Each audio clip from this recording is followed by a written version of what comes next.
Bueno, buenas noches. Nosotros somos el equipo conformado por la doctora Samira, la doctora Melissa, la doctora Cerón y yo, la doctora Mariana.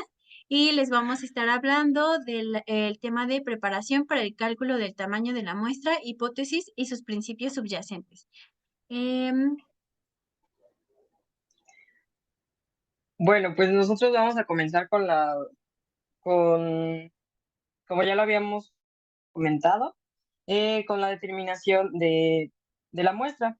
Y con eso vamos a tener el objetivo de determinar el número adecuado de participantes. ¿Eso por qué? Porque simplemente así el diseño esté hecho de la mejor manera, si no delimitamos nuestra población, podemos encontrar grandes fallos o simplemente si no analizamos el número correcto de personas, podemos excluir algunos factores que podríamos analizar. Tenemos que este análisis debe realizarse al inicio del diseño. ¿Por qué? Para realizar cambios pertinentes en caso de ser necesario. Y, y bueno, a lo largo de la investigación debemos de saber que es posible, que no es posible y más bien modificando sin determinar lo que vamos a estar estudiando y a la población que vamos a observar o a estudiar o lo que vayamos a realizar. Siguiente, por favor.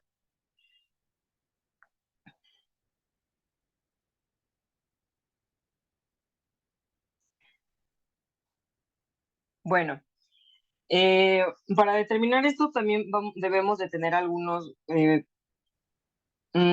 términos bien definidos, como la hipótesis, en la que la hipótesis va a establecer provisionalmente cómo es que la investigación va a estar hecha, ya que le va a otorgar validez o simplemente se va a confirmar o a negar nuestra hipótesis con todo lo que vayamos a estudiar.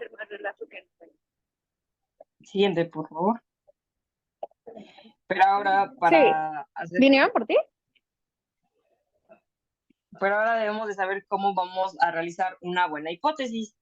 Siguiente, por favor. Ya.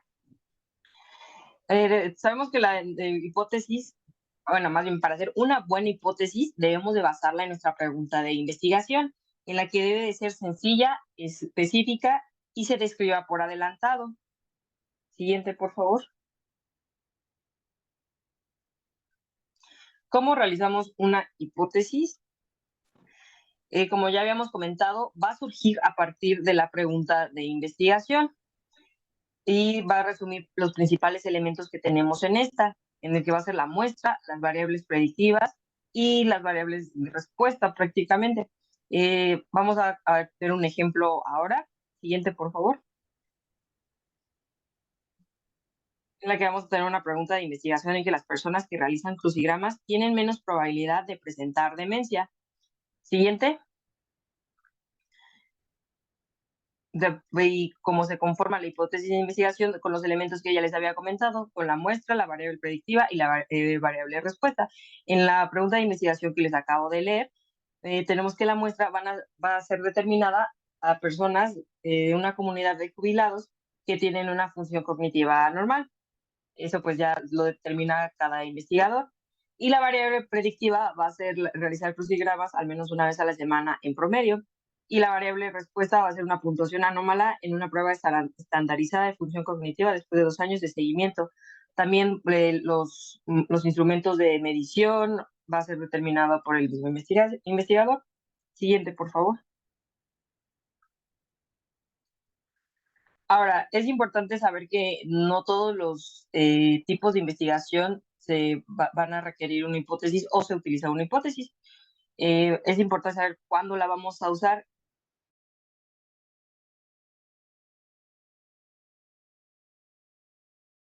Y van a ser en estudios en la que se van a utilizar comparar hallazgos que vamos a tener entre ciertos grupos y sujetos a estudiar, en el que vamos a tener observación, experimentales, y para una forma fácil de identificarlo, podemos encontrar algunos términos que van a ser mayor que, menor que, más probable, asociado a, comparado, relacionado, similar, correlacionado, con causa y produce. Si se dan cuenta, son prácticamente palabras de conexión en el que vamos a estar estudiando, comparando, analizando, observando y demás. Siguiente, por favor. ¿Cómo hacer una buena hipótesis? Como ya habíamos dicho, debemos hacer una pregunta, una buena pregunta de investigación. Entonces, desde ahí partimos y por eso es tan importante que la determinemos y que delimite todos estos factores que ya hemos comentado. Debe ser específica y que se describa por adelantado. Los repetí en la en la exposición para que sea algo que tengamos en cuenta. ¿Cómo la vamos a hacer? Les puse una cajita de herramientas en donde podemos tener algunas palabras que nos pueden ayudar a crearla. Como ya les dije, si se basa en la pregunta de investigación, la vamos a transformar a manera que ya no sea pregunta y vamos a utilizar algunas de estas palabras que van a ser mayor que, menor que, más probable, asociado, comparado, relacionado, similar, correlacionado, causa, produce. Si se dieron cuenta en el ejemplo anterior, pues podríamos haberlo hecho con una pregunta de investigación de cuáles los factores que están relacionados en los crucigramas para no desarrollar demencia, y entonces ya se realizó con un verbo, se realiza el cambio que es determinar si los crucigramas son factor para desarrollar demencia, ¿vale? Más o menos es un ejemplo un poquito vago. Siguiente, por favor. Tenemos que la hipótesis, vamos a describir a continuación algunas características. Debe ser sencilla ante lo complejo. Es decir, si es sencilla, simplemente vamos a tener una variable predictiva y una variable de respuesta, o también llamada dependiente. Y si es compleja, vamos a tener que va a tener más de una variable predictiva o de respuesta. Siguiente, por favor. Sin embargo, al problema que nos enfrentamos al tener este tipo de hipótesis compleja es que podemos tener más variables que pueden combinadas rechazar a otra o simplemente pues eh, verse involucradas de manera negativa entre ellas. Siguiente, por favor. Debe ser específica ante lo impreciso. Como ya lo habíamos comentado, pues no debe de ser, dejar duda a lo que se va a investigar, no debe ser ambigua, se deben determinar los participantes, las variables que vamos a estudiar, cómo se aplicará la prueba, como ya les había dicho, con los diferentes instrumentos de medición, debe tener definiciones concisas y se va a resumir el origen de la naturaleza de los participantes, a modo que se medirán las variables. Y pues imprecisa es si no son claras las hipótesis y no se especifica los tipos de variables. A lo mejor incluso podemos tener si no se especifica bien cuándo es dependiente y cuándo no es la dependiente. Y pues desde ahí el estudio estaba mal hecho y pues, no es válido. Siguiente. Y como lo habíamos comentado, debe ser anticipadamente eh, frente a la posteridad. Debe ser anticipada porque ya les voy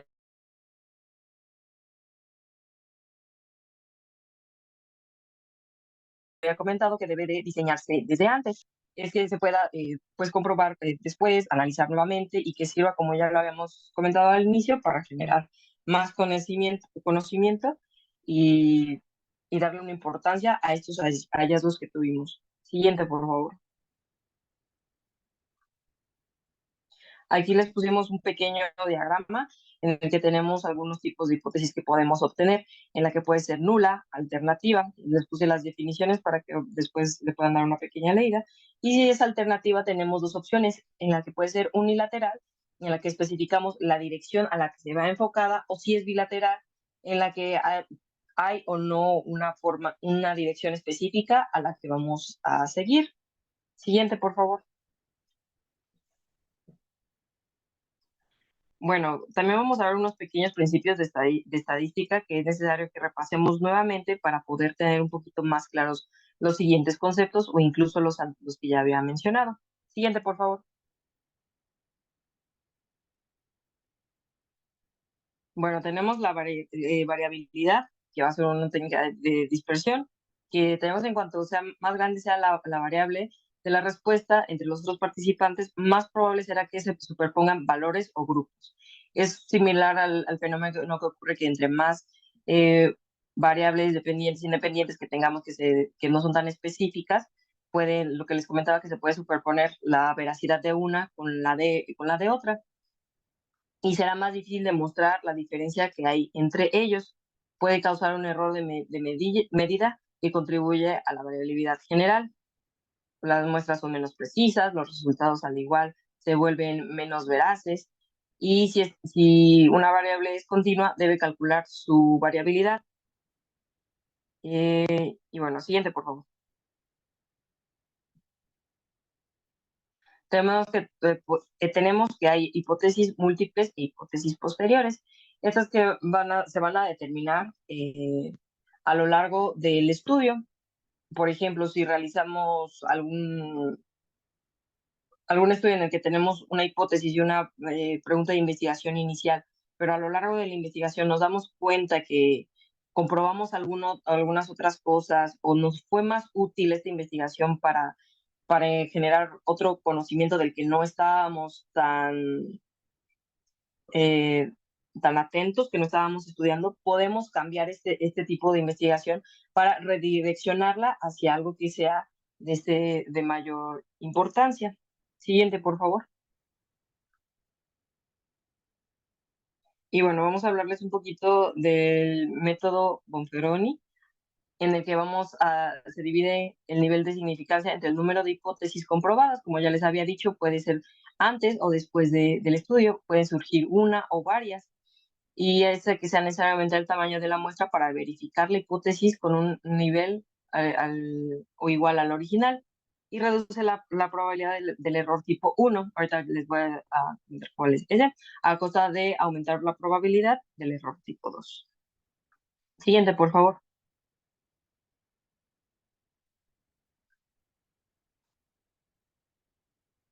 Bueno, el error de tipo 1 les puse antes.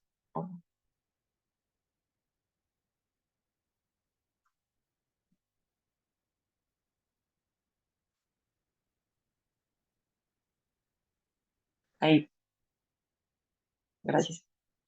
En donde el error tipo 1 va a ser un falso positivo, y el error tipo 2 va a ser un falso negativo.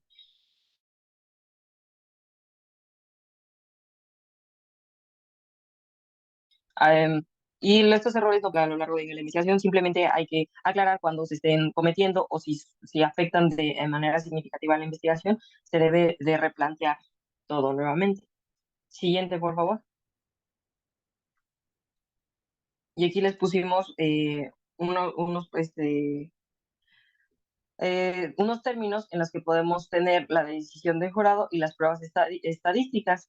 No se ve muy bien, pero pues igual se las colocamos para que les ayude a determinar un poquito más todo esto que le acabamos de comentar, y que no exista el error, o si se valida.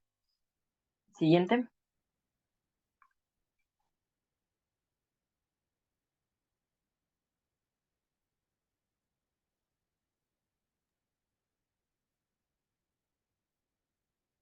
Bueno, ahora les voy a hablar un poco de lo que es la magnitud del efecto. Para esto, primero voy a introducirles la definición de magnitud de asociación. La magnitud de la asociación es la probabilidad que tiene un estudio para detectar una asociación en una muestra de una población que tiene una variable predictiva y una variable de respuesta. Entonces, cuando es una asociación grande, es fácil de detectar, mientras que si es una asociación pequeña, va a ser difícil de detectar. Ahora sí, introduciéndoles la definición de magnitud del efecto, se refiere a la magnitud de la asociación en la población que desea detectar en la muestra. Para calcular la magnitud del efecto, vamos a basarnos en estudios anteriores en áreas relacionadas, en el tamaño de la muestra y en datos retrospectivos. Ahora les voy a hablar un poco de lo que es el error alfa, beta y la potencia. Para esto es importante determinar cuánto error va a permitir el investigador en su, pues en su protocolo de estudio. Este error se establece previo a realizarse el estudio, es decir, la máxima probabilidad tolerable de realizar errores tipo 1 y tipo 2. Ahora vamos a ver un poco sobre los errores tipo 1 o llamados también alfa y los errores tipo 2 también llamados errores tipo beta. El error tipo 1 es el error que comete más bien el investigador al rechazar la hipótesis nula cuando ésta es cierta. Es decir, concluye que sí existe asociación entre una variable independiente y una variable dependiente cuando realmente no existe esta asociación. Y ya se tienen como, por así decirlo, un parámetro establecido de la cantidad de error permitido y este porcentaje es del 5% para los errores tipo 1. Ahora los errores tipo 2 es cuando se acepta la hipótesis nula cuando esta es falsa. Entonces, se concluye que no existe una asociación entre una variable independiente y una variable dependiente cuando realmente sí existe una asociación. Y generalmente para el error tipo beta se tiene establecido un 20%, por así decirlo, de margen, lo que da una potencia del estudio de 80%. Ahora vamos a hablar un poco de lo que es potencia o poder estadístico. Esto se calcula con esta fórmula que les puse aquí, que es 1 menos beta, es decir, el error tipo 2. Y la potencia, lo que nos hace referencia es la probabilidad de rechazar correctamente la hipótesis nula en la muestra si el efecto real en la población es igual o mayor que la magnitud del efecto. Ahora, idealmente es que A y B deberían ser próximos a cero para minimizar los resultados positivos falsos y negativos falsos. Y ahora les puse esta tablita que no se ve muy bien, pero es como una tablita que nos ayuda a determinar el tipo de errores que vamos a tener. Es decir,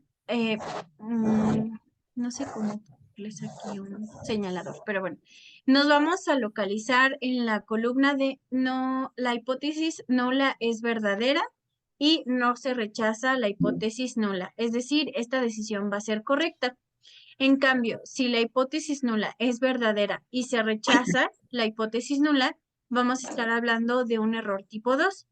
Ahora nos vamos a la columna de la hipótesis nula es falsa y no se rechaza. Ay, creo que les dije ahorita error tipo 2. Bueno, pero era uno. Pero bueno, esta es la hipótesis nula es falsa y no se rechaza, estamos cayendo en un error tipo 2. Ahora, si la hipótesis nula es falsa y se rechaza esta hipótesis nula, estamos tomando una decisión correcta. Ahora, si se usa un valor de alfa bajo cuando la pregunta de investigación quiere evitar un error de tipo 1, más bien se usa un valor de alfa o error tipo 1 cuando la pregunta de investigación quiere evitar un error de tipo 1 y se usa un valor de beta bajo y una magnitud del efecto pequeña cuando se quiere evitar un error de tipo 2. Ahora les vamos a hablar del valor de probabilidad o también se conoce como el valor de P. Esto quiere decir que es la probabilidad de observar por azar un efecto tan grande o mayor como el que se vería en un estudio si la hipótesis nula realmente fuera cierta. El valor de P también es el valor de la probabilidad de cometer un error alfa o un error aleatorio. Si el valor de P es menor que alfa, es decir, una probabilidad pequeña, se va a rechazar la hipótesis nula a favor de la hipótesis alternativa. Y esto, lo de la hipótesis alternativa, ya se los comentó mi compañera Sol al inicio. Y si el valor de P es mayor que alfa, es decir, va a ser un resultado no significativo, ya que el resultado es pequeño comparado con lo que podría haberse producido solo por azar.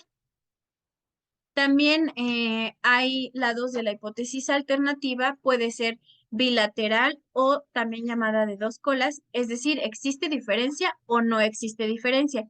Y si es unilateral o a una cola, existe una diferencia mayor o menor que. También se pueden comprobar ambos lados mediante pruebas estadísticas unilaterales y pruebas estadísticas bilaterales.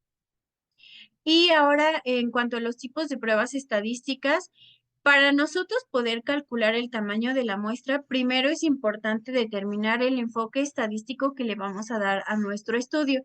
Y mediante el enfoque estadístico lo vamos a determinar con el análisis de los datos, con los tipos de variables que vamos a tener, las variables predictivas y de respuesta del estudio. Y una vez que tenemos todo esto, nosotros vamos a poder calcular el tamaño de la muestra.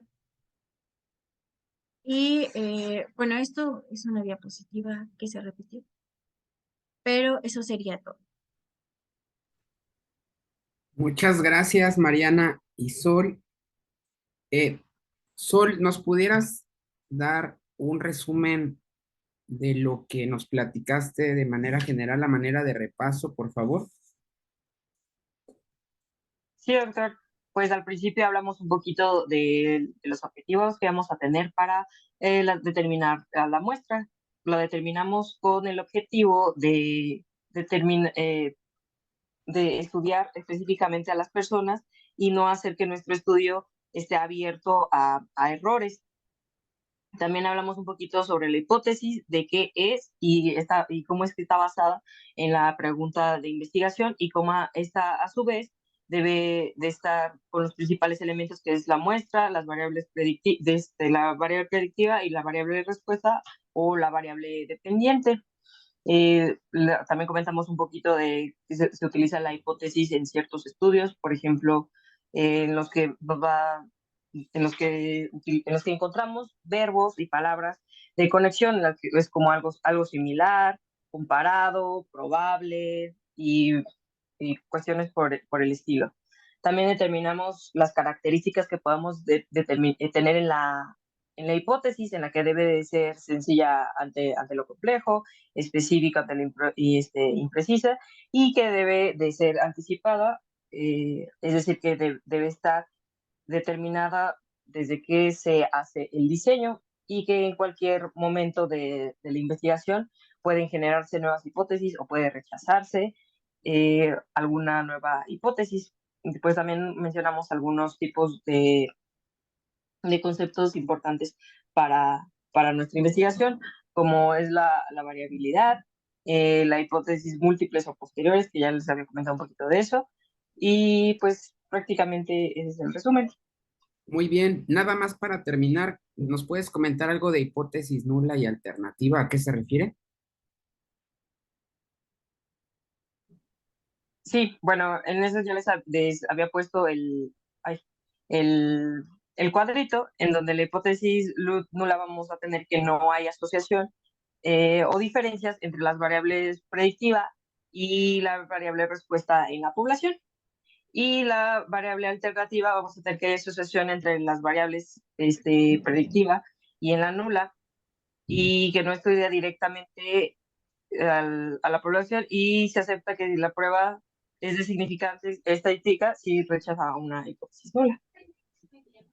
Muy bien, Sol, muchas gracias. Mariana, igual, Sí, ¿nos puedes hacer un resumen rápido de tu tema? Sí, claro.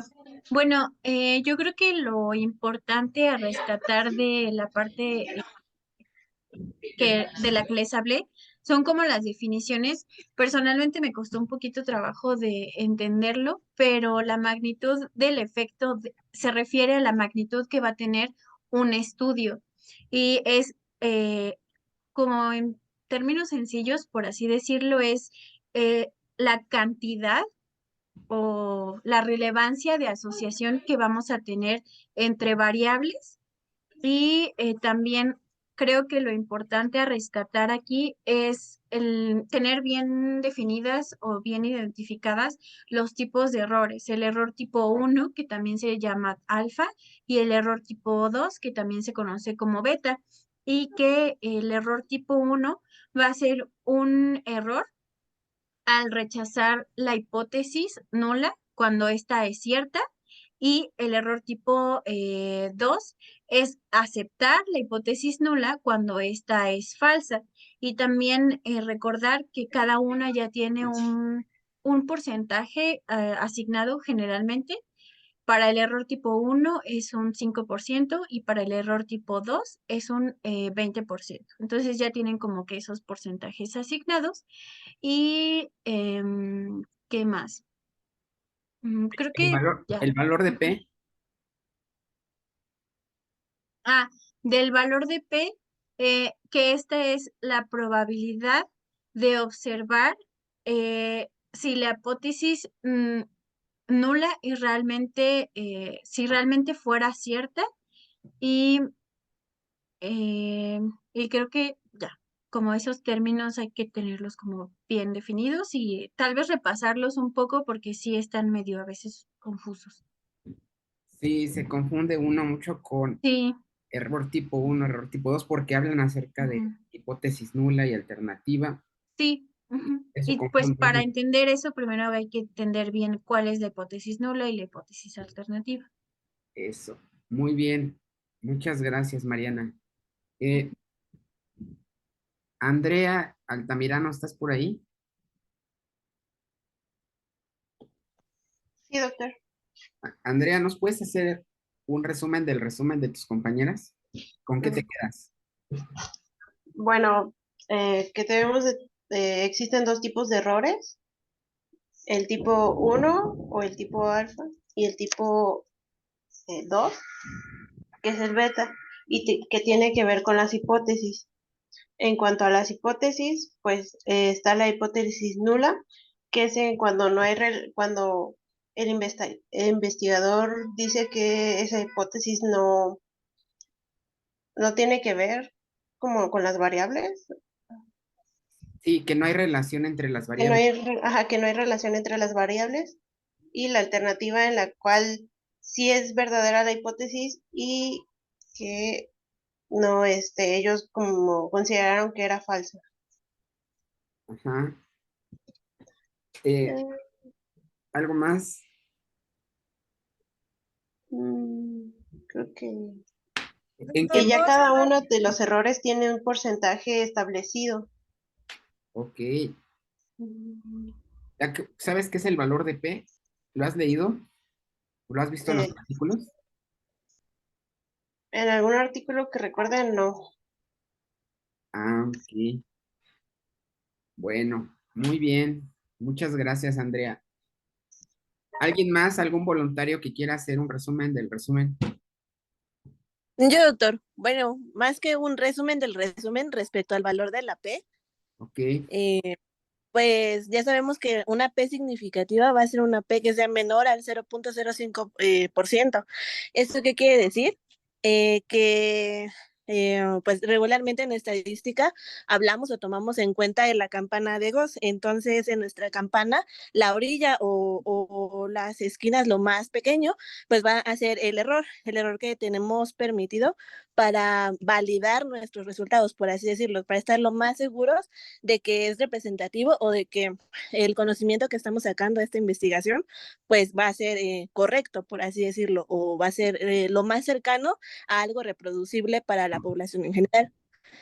Entonces, ya sacando de la campana de Gauss, pues todo nuestro demás información o todos nuestros demás datos deben de estar como en el grosso de la campana, que va a ser el otro 95%. Y pues ya nada más sobre eso. Y pues creo que de el resumen que hicieron de las hipótesis, pues creo que los dos estuvieron bastante bien. Solo tener en claro que pues no es lo mismo una hipótesis nula que una hipótesis alternativa. muy bien. Oye, ¿y todos los proyectos de investigación deberían tener hipótesis? Bueno, pues en teoría sí, porque se supone que toda investigación surge de una necesidad y para llegar a esa necesidad pues nos formulamos una pregunta y nuestra hipótesis va a ser la respuesta a esa pregunta. Entonces, siguiendo esa lógica, yo diría que sí. Exacto. Bueno, siguiendo esa lógica, sí, todas las preguntas de investigación tienen que tener una respuesta tentativa a la pregunta de investigación, que sería la hipótesis.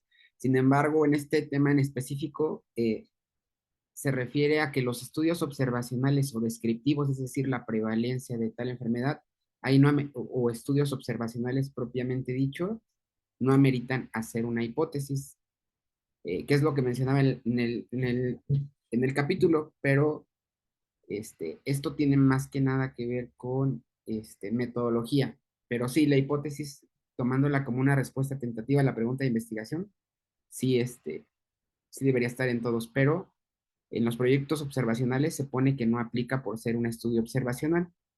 Eh, el tamaño de la muestra, Ariadna, se tiene que considerar en qué momento de la planeación del estudio, al inicio o al final.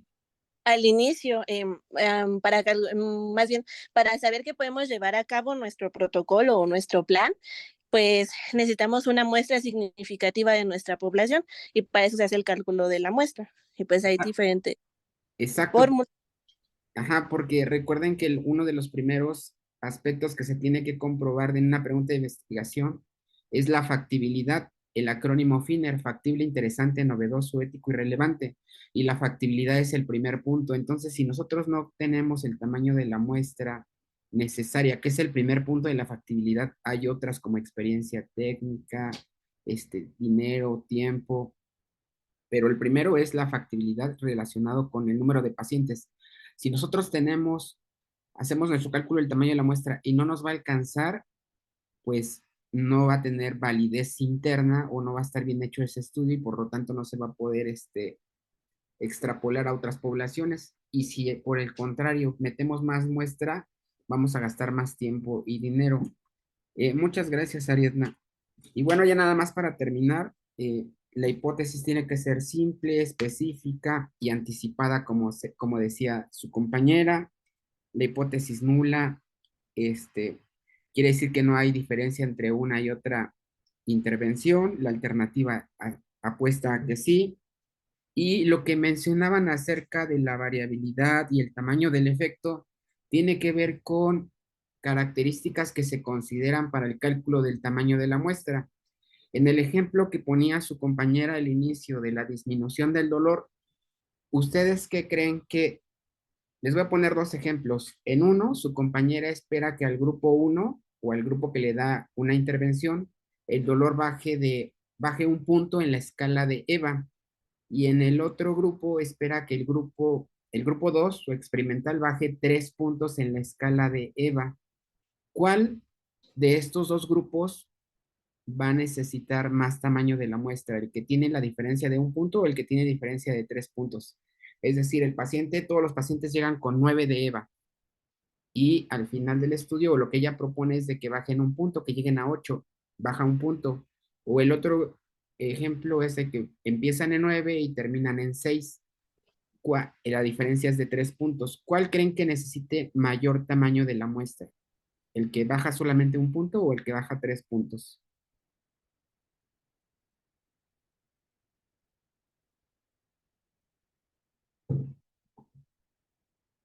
Cintia, Abigail, no sé si quedó claro. Sí, sí quedó claro, doctor. Yo creo que es el que baja 3 puntos, porque Exacto, es un punto de mayor comparación, entonces sí requeriría un tamaño de la muestra más grande. exacto, son 3 puntos, entonces el tamaño del efecto, a eso le referimos, el tamaño del efecto es más grande y necesitamos menos sujetos, entonces tienen que considerar eso. También decía en el artículo que a veces, bueno, la idea es buscar algún artículo que nos hable, por ejemplo, en el caso de su compañera, de intervenciones relacionadas o asociadas a disminución del dolor en pacientes con epicondilitis. Entonces ella tendría que buscar en un artículo y ver más o menos cuánto piensan bajar, 3 puntos, 2 puntos en la escala de EVA. Pero si no encontrara eso, tendría que buscar la diferencia mínima clínica significativa o la diferencia, pues sí, la diferencia mínima que es clínicamente importante. Por ejemplo, en la presión arterial, si baja 3 milímetros de mercurio, pues no importa, pero si baja 10 ya puede ser clínicamente importante. Entonces se busca ese punto relacionado con el tamaño del efecto y la variabilidad es lo mismo. Entre menos variabilidad hay en las mediciones, por ejemplo, menos tamaño de la muestra. Pero bueno, ya lo vamos a ver más adelante. Eh, Error tipo 1 y error tipo 2. Tienen que repasarlo, está complicado, pero ya que lo entienden, pues van a ver cómo todo esto es muy práctico. Bueno, pues no sé, Daniel, si quisieras comentar algo. No, Doc, todo muy bien, muy completa la clase. Bueno, pues muchas gracias a la doctora Sol, Mariana, y Daniel, ¿les puedes mandar el link del examen? Sí, Doc, ¿cuánto tiempo